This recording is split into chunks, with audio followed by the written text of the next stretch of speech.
All right, guys, well, welcome to this pharmacology drug class reviews in the area of anti-lipemics or lipid-lowering drugs that are going to be targeting specifically LDL, and it's called the ACL inhibitors, also known as ATP Citrate Lyase inhibitors. Okay, in this session, I'm going to explain why ACL inhibitors matter and make them easy to understand, clinically relevant, especially for patients in the context who need additional LDL lowering or those who need or have heterozygous familial hyperlipidemia. Now, this class of drugs matters because patients with heterozygous familial hyperlipidemia have a very difficult time achieving LDL goals or even just getting some of the LDL out, right? And this is due to their genetic predisposition. So it's important. All right, guys, I'm Dr. Busti. Thank you for joining me on This Is Why, a show is dedicated to helping us as healthcare professionals understand the why behind the decisions that we make. And that includes pharmacology and the drugs that we use every day. Why? Because when you understand that underlying reason, it makes the how easier. And when you understand pharmacology, the mechanisms start to predict that therapeutic desired effect, side effects, contraindications, drug interactions sometimes, right? Monitoring parameters and counseling points that we implement and utilize in day-to-day patient care. All right, guys, now with all of the drug class reviews that I do, I start out covering core content, things sometimes that you do have to memorize, like what agents make up this class. In this one, it's thankfully easy. It's one. Indications, uses, net benefit, and then we dive a little bit more in that pharmacology, get into mechanisms. That helps us to understand a little bit about why. It starts to bring to life some issues, and then we'll move to that clinical application knowledge and then wrap things up. All right, make things easy. This drug class has one agent, Bempedoic acid. Whew, that's easy, but you still have to memorize it, and it's important to know that. Many times this is a common exam question of drug name, brand name, generic name to the drug class. Remember, we're in the ACL inhibitors, ATP Citrate Lyase inhibitors. Now, it is commonly also available in a combination dosage form with Ezetimibe. Okay, why does that matter? Well, Ezetimibe, as you may know, or if you don't, you watch that topic review that I do on cholesterol absorption inhibitors. It helps to provide additional LDL lowering, typically when patients have not achieved that with their statin therapy or are intolerant to those medications. So having dual or combined lipid-lowering drugs in one single dosage formulation is helpful for adherence, compliance, and obviously achieving our patient-oriented goals. All right, now we're going to move on to the indications and common uses of the drug class, of this drug class, okay? So this drug class is used in addition to as an adjunct to diet and existing statin therapy. Okay, you're going to see the mechanism here is pre where the statins work. And you might think, well, why would we then combine it with statins? It does work in combination and provides additional LDL lowering. And this can be very helpful in patients with primary or secondary prevention of atherosclerotic cardiovascular disease, or patients who also have heterozygous familial hypercholesterolemia or hyperlipidemia. Now, HeFH, as I mentioned a minute ago, is a genetic problem in particular. These patients have a very hard time clearing LDL particles from the circulation. So basically it's due to defects in most cases of the LDL receptor. Binding affinities are changed and or recycling of the receptor is compromised in some form or fashion so that it's not available or it cannot, and those that are available are dysfunctional and they cannot extract out the LDL from the circulation. And in doing that, it allows that LDL particle to stay in the circulation and deposit in the endovascular lining, accelerating, unfortunately, in early cases of patients' life, where at a young age, these patients will have early vascular disease and some unfortunate bad outcomes. And that's why, for me, example, in the emergency department, I get a otherwise typical healthy looking patient in their 20s or 30s come in with chest pain, I cannot automatically assume it's anxiety, pleuritis, costochondritis. I have to think about the few patients that have that genetic predisposition where they have accelerated atherosclerotic disease and they don't have the ability to clear it. So drugs like this can be helpful in that scenario. All right, now we're going to navigate over to the net benefit. Now, a little bit of what I just said kind of correlates to that, right? This is a class that provides reduction in MACE, major adverse cardiovascular events, okay? And is commonly used either by itself, okay, or in combination with maximally tolerated statin therapy or other anti-lipemic or lipid-lowering therapies. Okay, so remember, some patients have basically a dose ceiling effect because they just can't tolerate the primary treatment. So that's fine. You have the max tolerated dose. You need something else to get you to that goal. I mentioned Ezetimibe here just a few minutes ago as one of those options that is used to do that. The ACL inhibitors are another class that can do that. Now, if it's added to LDL lipid-lowering therapy, there is an additional reduction in the LDL of approximately 15 to 30% without, okay guys, this is key, without increasing the risk of musculoskeletal adverse events, which is most commonly one of the reasons why patients cannot tolerate statins at maybe target doses that need or provide the adequate LDL reduction. So the net benefit of this drug is to allow you that additional LDL lowering in patients who are either on maximum tolerated doses of statins or other LDL lowering drugs to try to achieve those goals and for that specific patient care scenario. And without doing it without major side effects. And so if you can have drugs like this, that provides the rationale for why you reach into that bag and grab this drug when you need it in the appropriate patient scenario. Okay, now we're going to start to migrate over and dive a little bit deeper into the pharmacology. This is where we start to hit the mechanism of action in a higher level. And I've got a few slides and diagrams and images to show you. And I'm going to try my best to walk you through them. They are complicated. I'm going to tell you up front. Okay, it's not meant to overwhelm you. But the number of anti-lipemic drugs or lipid-lowering drug therapies that are evolving has grown significantly over the past decade. That's good because we need targeted drug therapies to achieve our goals. However, it makes it more complicated, and especially when you're trying to understand cholesterol biosynthesis and metabolism and elimination in the body, it gets very confusing. All right, now, Bempedoic acid is a prodrug. Okay, that's an important little factoid about this medication. You know, that could be an easy, simple, straightforward kind of question on an exam. That it does have an active, obviously, metabolite. So a prodrug gets metabolized to the active form, and I provide you the abbreviation for that. That's done in the liver. And it does that with a lower likelihood of causing musculoskeletal adverse events. A lot of times if these drugs penetrate the muscle tissue, they can also impact that. And that's a largely historically debated topic specifically with the statins.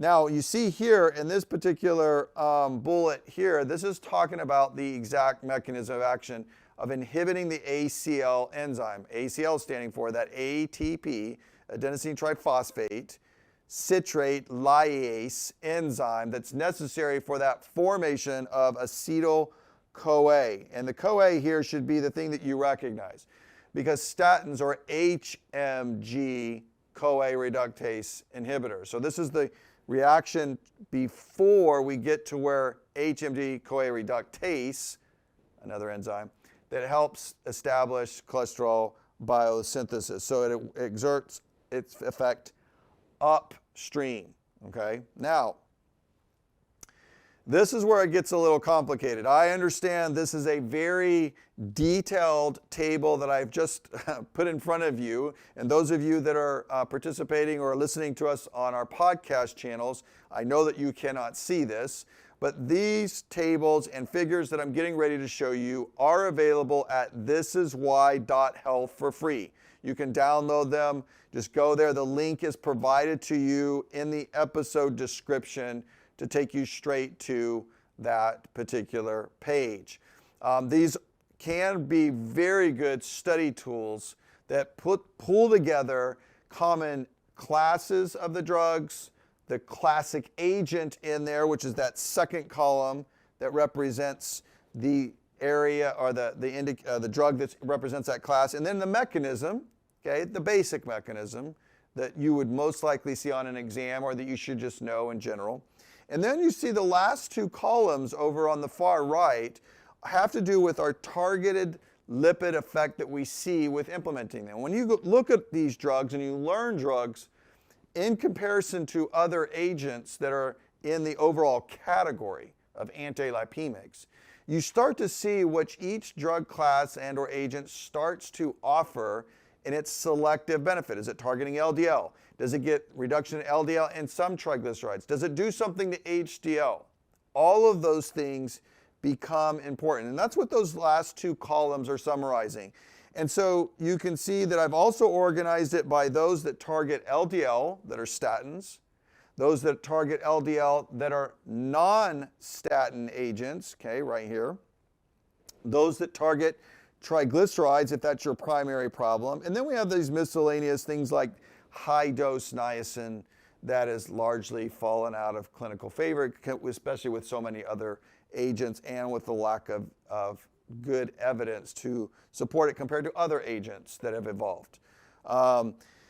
So right here, we are in the LDL target, specifically non-statins, and we are referring to the ACL inhibitor. So that's the row that we're in. Again, bempedoic acid inhibits ATP Citrate Lyase, ACL, and that reduces intrahepatic, guys, listen, reduces intrahepatic cholesterol production. Now, when you do that, you get into secondary indirect effect. And that's listed here in the second bullet. It upregulates the LDL receptors in the body and allow you to extract out that LDL from the circulation. Now, that's assuming your LDL receptor works. And so even in patients with heterozygous familial hyperlipidemia where their receptors may be defective, right, some that may be working better than none. And if you get some binding, even if it's weaker, and you pull some out, it's better than none, right? Because these patients are having accelerated vascular disease due to that deposition. So our target lipid effect is primarily LDL, and it's at 15 to 30%, okay, in particular. Now, the effects are greater, obviously, when it's used by itself, because you sort of achieve this maximum effect in combination with other drugs that are already affecting LDL. And then it's triglyceride neutral and may have an effect on HDL by a little bit. Is that clinically relevant? It's hard to tell because that's considered that good cholesterol. So that's a very busy slide and our table, I understand that. But the goal here, guys, is to pull it all together for you in one table as a snapshot. If that helps you, again, it's there for you, available at thisiswhy.health. Now, warning, the next image is worse. Sorry about that. I'm not the creator of cholesterol biosynthesis. I'm just helping relay it.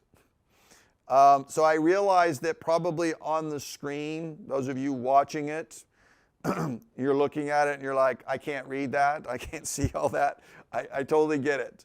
Again, this is available in the full image for you, but you'll see a bunch of sort of dark boxes all scattered around. And those are all the different drug classes that make up anti-lipemics or lipid-lowering drugs and their target. And cholesterol biosynthesis is inherently complex. In fact, what I've provided you here isn't even all of it. It's just the main core steps that allow you to see sort of from a large, yeah, you're zooming in, but you're still seeing the overall impact of these drugs. And so where the ACL inhibitors are working are inside the hepatocyte. So this big square that you see here is the hepatocyte, if you will. So we're inside of the liver, okay? We're inside of the liver, and we're inside of the hepatocyte. And inside of the hepatocyte, there are a lot of biochemical reactions taking place. And one of the functions of the liver is to help produce cholesterol, and then it spits it out. And you can see that pumps it out down here as VLDL. And then once VLDL gets out into circulation, it then gets further catabolized and interacts with other lipoproteins and forms IDL and then eventually LDL cholesterol. Okay, we're not going to dive into the details on that just right now, but I wanted you to see this is the area that we're at right here. ACL inhibitors work high up in the initial steps of the reaction of cholesterol biosynthesis. And cholesterol biosynthesis is right here in the center. So intrahepatic, within the hepatocyte, concentrations in the liver, concentrations ability to make cholesterol is decreased. And when you do that by blocking this enzyme, okay, you then cause an upregulation of LDL receptor expression. The body is saying, okay, we don't have as much cholesterol here in the hepatocytes, in the liver, and so I need to pull it in from the circulation. So it gets it out of the blood vessel. And that's where the LDL receptors down here, okay, are located on the surface of that hepatocyte basically or endothelial connection, and it extracts the LDL that is floating around in circulation, assuming that the LDL receptor works. So there's two mechanisms that help LDL lowering. We're decreasing the amount of VLDL output that eventually gets converted to LDL. That's over here. And then there's also the upregulation of LDL receptors that extracts the LDL out. And that combined effect is what gives you that 15 to 30% additional lowering of the LDL in the circulation, okay? Now, whew, that's a lot. That's a busy, those were two busy slides. I don't deny it.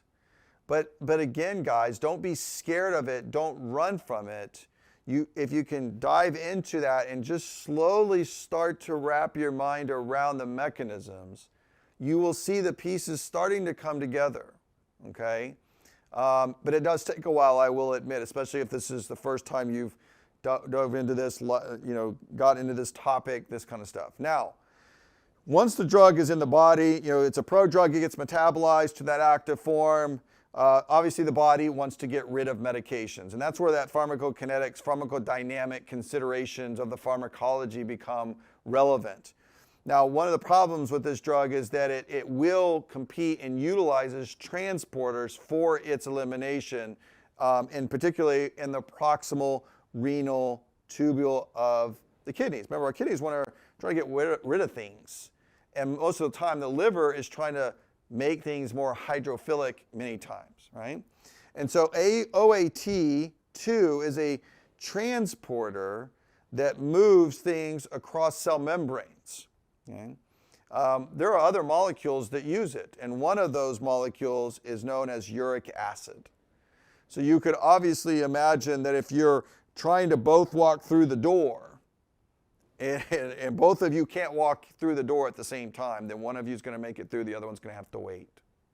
And so there's this competition for elimination, and that raises either the concentration of the drug metabolite or uric acid. And in this case, we do see increases in uric acid levels through this process of elimination from the body.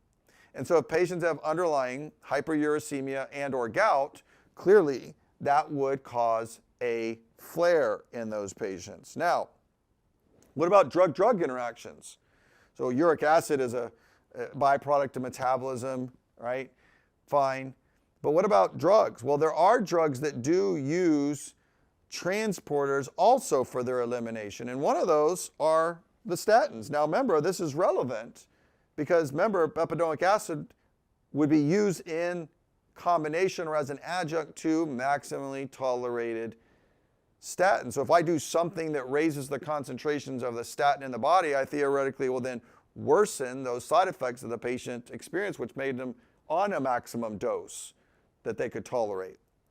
And so there are statins that use OATs as part of their transport in and out of these cells. And pravastatin and simvastatin are examples of those. And they actually have recommended maximum daily doses if you're going to be using it in combination with bempedoic acid. So if you have one of these two statins on board, those are their dose limitations. We see that with diltiazem as well. If you mix it with simvastatin, there's a dose limitation for the very same reason. We are preventing the elimination of the drug from the body, which then increases the concentrations. And we know that the concentrations of statins can be, that go up, can cause a concentration-dependent risk of liver damage as well as muscle damage. It is a concentration dose-dependent effect. And so that's why there are dose limitations in that situation, okay? Now, one of the things now we're going to migrate to, okay, that was the pharmacology. That's the core content, is to expand a little bit of that clinical knowledge. Now, I've been already weaving that in on purpose. So there are mechanisms you have to memorize, there's indications you have to memorize, there's agents in the drug class that you have to memorize. That's fine. But now we need to consider some of these other practical applications. And the first is about places in therapy. Well, remember, it's an adjunct to diet and or maximally tolerated statins. You can use them by themselves. You'll get pretty decent LDL lowering, right? But it's an oral tablet administered once a day. That's nice. No real significant renal or hepatic adjustments. Now remember, it's a prodrug, so it does have to get activated. So you need a functional enzyme and liver to do that. But when we saw how it gets eliminated, right? But for the most part, there's really no significant adjustments that have to happen in these patients. Now, side effects, adverse reactions. We talked a little bit about uric acid already. So in patients with hyperuricemia and gout, that's a problem, right? Now you see renal impairment. You're like, wait a minute here. You just said that there's no renal dose adjustment. Sure. Now, when you look at drug product package inserts or reports of side effects, incidences of things, there are things that do get reported. The question is, how clinically relevant are them? How common does it happen? And things like renal impairment, elevations in liver enzymes are complicated, especially with the liver. I mean, think about the patient population that you're using this drug class in. They have dyslipidemia or hyperlipidemia. So they can develop fatty liver disease already just because of their lifestyle, dietary habits, things like that, that also can cause liver enzyme elevation. So it's hard sometimes to discern which is the culprit. Is it the drug, or is it the beer that the person drank, or the pizza that they just ate? I mean, you flood the liver through portal circulation with a lot of fat and alcohol. You're going to raise the liver enzymes, right? It just happens. There's a small risk of cholelithiasis. So again, not very common. Probably the uric acid thing is the biggest one in there, okay? But routine monitoring of all these are not really required. They're, and not even really that much recommended. You just need to keep it in the back of your mind, especially when something isn't going right. Or you co-administer it with one of those statins that is using one of those pathways, and maybe they don't realize they're on a dose that's too high. Muscle spasms occur, but again, to a lesser extent than statins. Again, that's hard to discern. How much of it is a cause? Same thing with these reports of some tendon rupture. Again, case reports and things like that doesn't always prove causality. So when we think about patients who are at higher risk of tendon rupture, those, remember, are usually older patients over the age of 60, those who have chronic kidney disease, and or those who have been on or receiving things like corticosteroids, fluoroquinolone antibiotics. When you have those factors mixing together, they tend to be the higher risk patient population.